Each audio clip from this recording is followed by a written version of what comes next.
Good morning all, I am Hasna. My topic is Floating Urban Entertainment Center. The project focuses on Maldives, an island nation averaging only 1.5 meter above sea level and which consists of over 1,100 islands arranged in 26 atolls. An urban entertainment center is an integrated space where people can explore various functions like commercial, cultural and restaurant hubs and more facilities for leisure and recreation.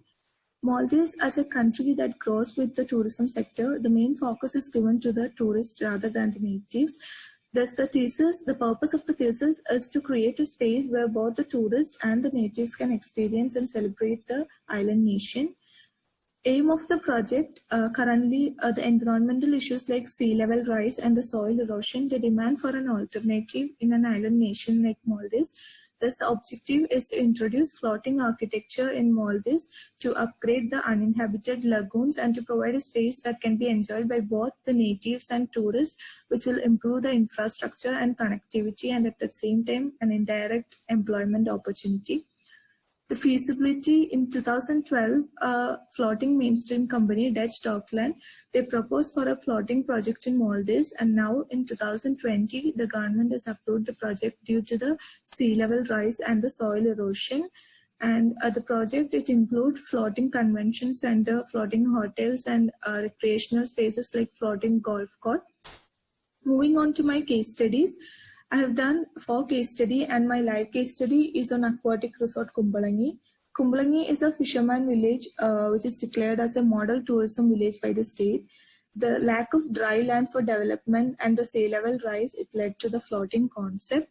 And the main inference from the project is that the impact of wind, it must be reduced with the design. And the floating pontoon, it provides ample space for all services. And there must be enough barricades to avoid crashing of material. And the ferro cement, if it gets stuck, can easily be broken and lose its buoyancy. And to the analysis part, ferro cement, concrete for the pontoon, and they have used marine wood for the skin. And the water type is fresh water, and the project is accessed from the land. And the renewable energy created is electricity. Moving on to my literature case study, the main philosophy behind all the project is that the idea that this revolutionary architecture could be a potential solution for the current environmental issues such as the rising sea level with zero emission, and all these projects are self-supporting and sustainable using solar, wind or wave energy. The main inference from the floating mosque is that they use water cooling system by circulating the seawater through the floor, wall and roof, and they influx daylight through transparent roof and columns. The analysis part, concrete and styrofoam for pontoon, and they use porous ceramic materials for the skin, and the water type is seawater, and it is accessed through the land, and the renewable energy is hydrothermal temperature and solar energy. And in the case of floating pavilion Rotterdam, they use 60% less energy than a comparable building with the same function, and they use lightweight building materials so that it can illuminate to the outside due to the transparency. And they have used concrete and EPS for the pontoon and ETFE for the skin. And the water type is fresh water, and it is accessible from the land, and the renewable energy created is solar energy and phase change material. Moving to the site, Maldives is a small island nation with 26 atolls, and the site is located in the North Atoll. Accessibility to the site is at a distance of 9 kilometers from the seaplane port and the Malé International Airport, and at a distance of 8 kilometers from Malé, which is the capital, and the nearby resort. The concept in Maldives is that the government, they rent out the vacant islands and lagoons for the resort project, and the main focus in Malé is given to the tourism industry, and the only recreational area left for the local people are the beach and the open areas near the sea. and the people's life is on that 5 kilometer radius capital. The Malay capital is about 80 to 90% populated, and the other lagoons islands, once they are rented, the people have no access and neither they are affordable to the people. And while floating, sea level rise, there is no ground surface which is higher than 3 meters. Then the land reclamation, the ongoing resort projects are through land reclamation, which is expensive, and seasonal erosion. Even if the land is reclaimed, they are susceptible to seasonal erosion. The site also has a sandbar, which is also susceptible to the seasonal erosion, and the wind direction is from the north and the northwest direction, and the tide waves are from southwest and northwest direction. And the main strength of the site is that the most populated islands are nearby and the people can easily access, and weakness is that the accessibility to the site is only through the ship or seaplane. And opportunity is that as the populated islands are nearby and the people can access easily, we can consider both the tourists and the residents. And the threat is that the occurrence of natural hazards or high waves. Coming to the concept is hydrophilic architecture, which is a strong affinity for water, and it is about integrating built environment with water and green as a part of human needs. It helps in generating active social and recreational spaces and activities and improve the air quality.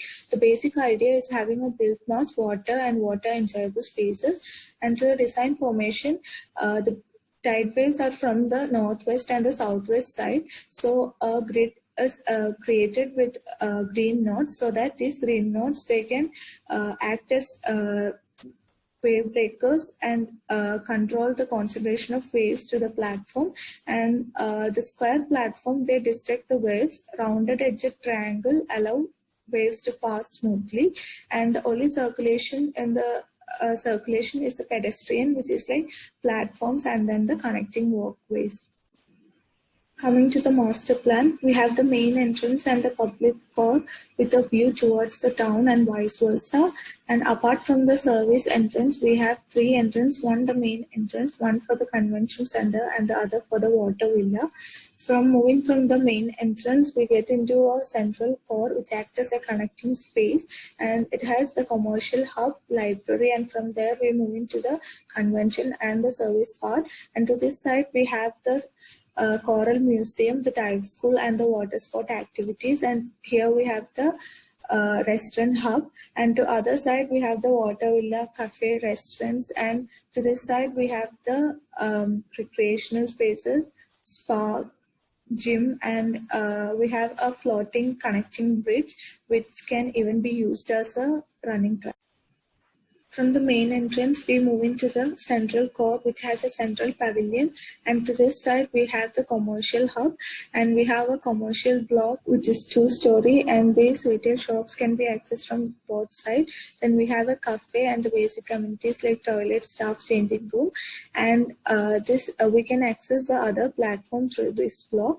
And to this side we have the stores which act like a flea market, and to the other side we have the library which have both indoor and outdoor reading areas, meeting rooms, cafe and open seatings, and we also have a green roof so that we get a good view of the entire center, and along with the underwater structure which with a reading area. On the arrival platform, we have the security office, the weather information center, money exchange, and other office spaces. And from there, we move into the Coral Museum. We have the main entrance, reception, the Coral Marine Expo, then the Coral Live Expo, and Coral Underwater Show. And here we have a toilet for both gents and ladies, then a staff dining space and staff toilets. And to the other side, we have the dive school, the main entrance, reception, office space, the classroom, storage and changing rooms. And to this side we have a harbor bath, and from there we also have a deck space for the boats, kayaking and boating area. To the left side of the central core, we have the convention center with the main lobby, the seating area, stays and office storage, and then the green rooms. And then we have toilet block, gents and ladies toilet block, and then we have an underwater banquet hall, kitchen, the storage, toilets, and staff areas. And to this side we have a mosque with gents and men and women prayer room and restrooms and toilets. And to this side we have the service part with the staff apartments,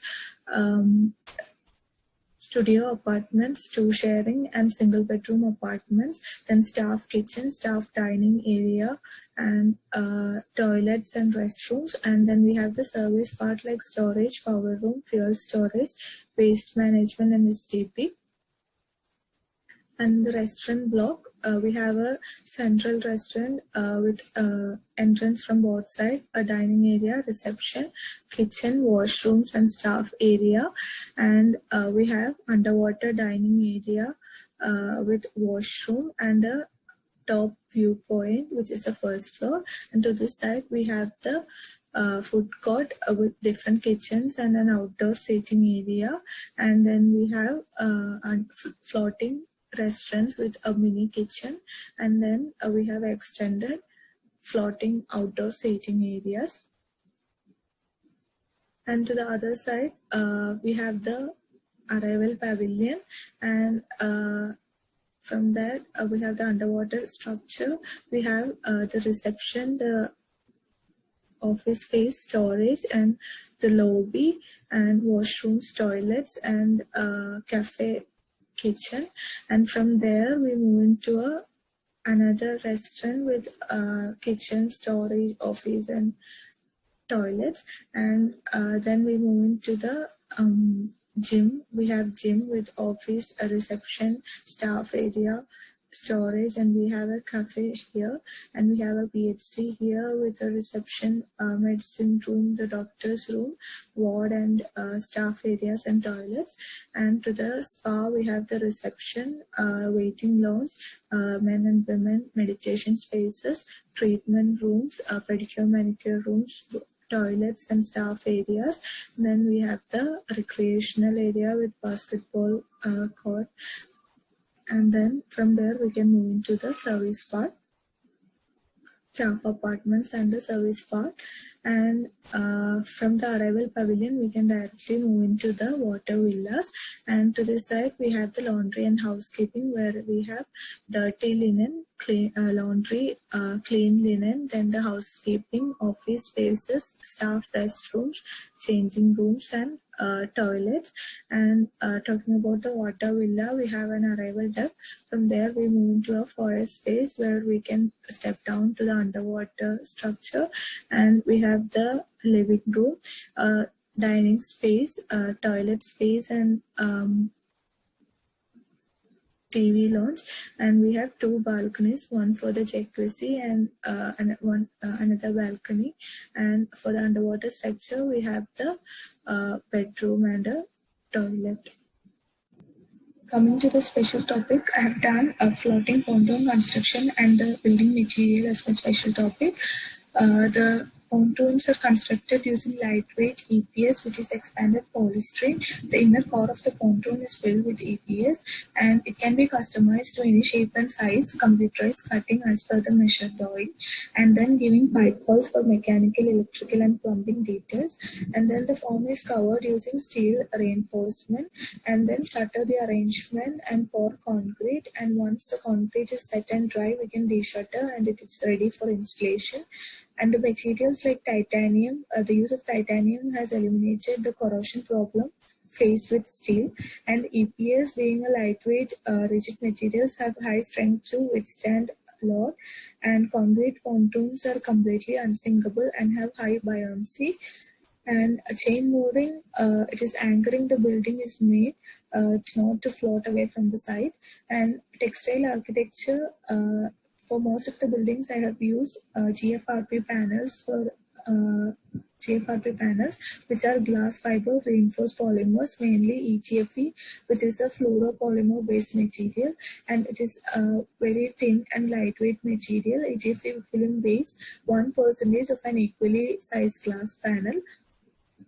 The main advantages of ETFE are high light transmission, flexibility, the long-lasting, fire-resistant, self-cleaning, special acoustic, high heat insulation.